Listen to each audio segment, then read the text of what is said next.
So you're lying in bed, the alarm clock starts to go off, slowly you're opening your eyes. You're usually tired first thing in the morning, but something feels different today. Uh-oh, you're coming down with something. You're sick. Luckily for you, you are still young and you can stay home from school. You don't have to call out to work or feel guilty and go into work anyway sick. And now you alert your mother that you don't feel well. She comes into your bedroom, either feels your forehead and your cheeks to see if you're running a fever, or grabs the thermometer with the mercury in it and takes your temperature. And she agrees. You've got to go back to sleep. Stay home from school. It's officially a sick day.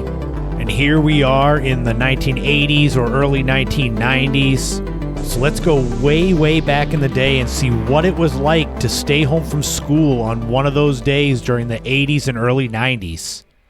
I don't know about you, but I was taught early that if I stayed home from school sick, I'd better be sick. There was none of this suddenly when it was 3 o'clock and kids were getting out of school, I felt better and it was time to go out and play.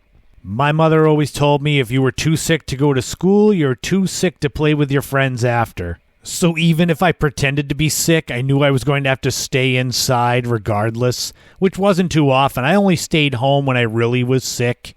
So you've slept in for a couple more hours. Typically, if I was deathly sick, like a throw-up bug or something, I wasn't getting out of bed at all. But if it was a common cold, let's go with that.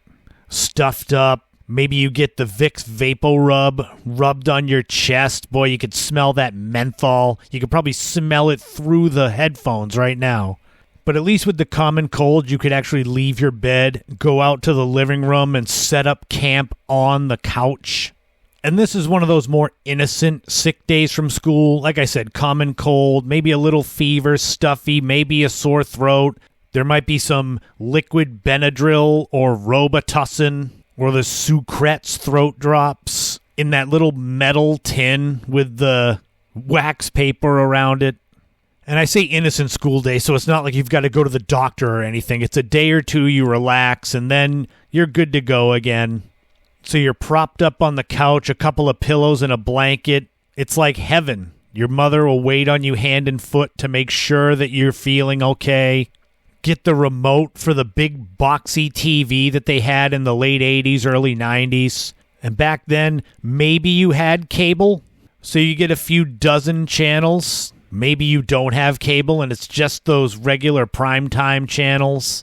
I don't know about you, but when I was sick, when I was 11, 12, 13 years old, when I was surfing around the channels, I was immediately looking for game shows. You heard me mention back in episode 112 that I went right for The Price is Right and Bob Barker.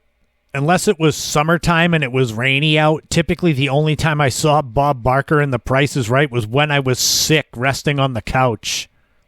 If you want the full deep dive into my love of Price is Right and how it was a big part of my sick days, you can go back and check out episode 112. But there were so many other classic game shows that were on at the time. And when I think of these sick days, I think mainly of middle school. So depending on where you were, that's typically 5th through 8th grade. So for me, that's about 1989 to 92.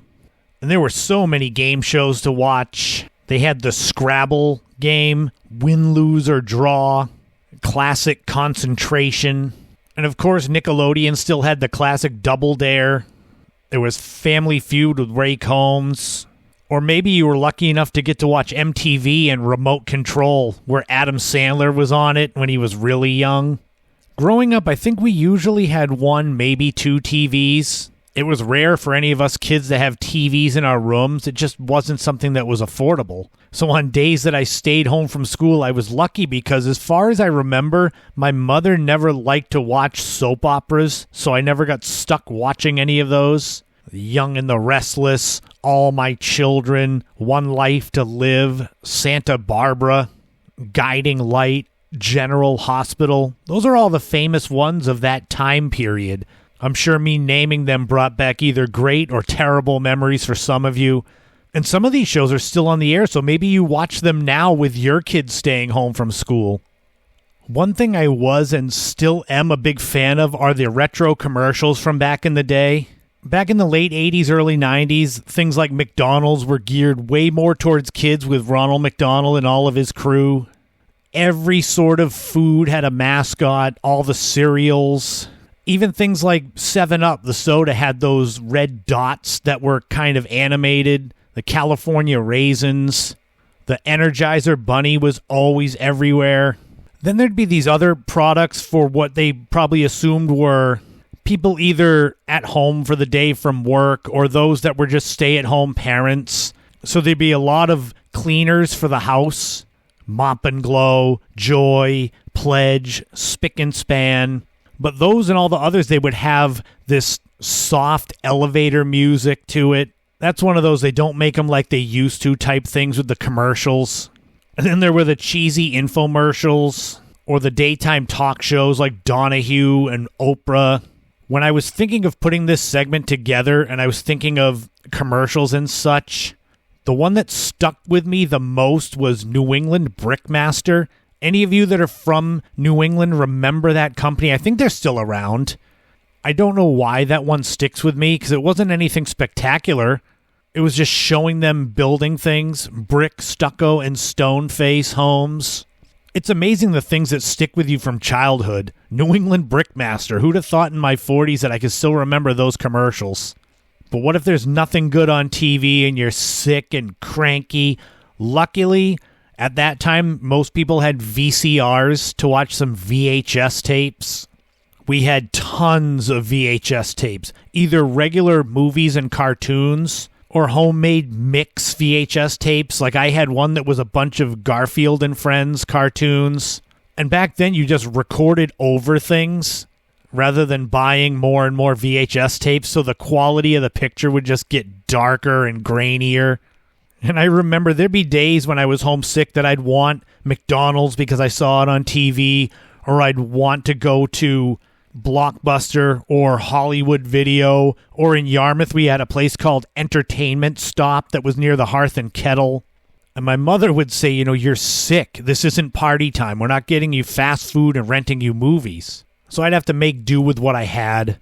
I think the biggest thrill I had being sick was when my Uncle Steve let us borrow Game 7 of the 1984 NBA Finals, the Celtics and Lakers, and I got to watch the Celtics win the NBA title. I started watching sports in 1986, so that was a little before my time. But we had all kinds of Celtics games from Sports Channel. It became NBC Sports Boston in the late 90s, early 2000s. In that time period, in the late 80s, early 90s, the Celtics were still really good. They cratered in the late 90s. But if you're homesick, maybe you don't have an appetite, so you could get some saltine crackers. That was mostly if you were nauseous. To see if you could keep things down, it would be saltines, maybe some ice chips, maybe popsicles. And then if you were feeling a little better, maybe you could get some ginger ale. Canada Dry ginger ale or Schweppes. I kid you not, even now in my mid-40s, I don't drink ginger ale because I associate it with being sick when I was a kid. Even Fresca, I associate with being sick. My little niece who's 4, she loves it, and I won't drink it because it just reminds me of being sick. The carbonation helped soothe my sore throat. You're supposed to starve a cold and feed a fever. So if you had a fever, my mom would make me a grilled cheese, cut it into quarters, 3 or 4 slices of the classic Kraft American cheese, the yellow. Maybe soup, Campbell's chicken soup or tomato soup. I really didn't like tomato soup till I got older. And when you're sitting there on the couch with your pillows, watching Price is Right with your ginger ale and your Campbell's soup and your grilled cheese, even if you're sick, you feel like a king or a queen. And back then, 1989, 90, 91, I had 4 siblings that all had to go to school. So the best part was when they started coming home and there I was on the couch. But I knew even if I wasn't as sick as I said I was, I couldn't go out and play. So it wasn't like I was a total winner. And that was something that stuck with me all through adulthood, was that if you were too sick to go to school or go to work, you couldn't just play around. So even to this day, I rarely, if ever, take days off from work. I'd rather feel less than 100% and go to work than not feel guilty about having fun after work. But did that sound like how your sick days would be if you grew up in the 80s and 90s, watching the game shows, Price is Right, Family Feud, Double Dare, maybe People's Court with Judge Wapner? Those classic commercials that all had jingles and all had slogans and had the cheesy elevator music that somehow soothes me as an adult now? Or were your days totally different? Luckily, as I record this, I feel great, but maybe the next time I have a cold, I'll have some Campbell soup and ginger ale and put on some random 1989 infomercial and feel like I'm 12 again.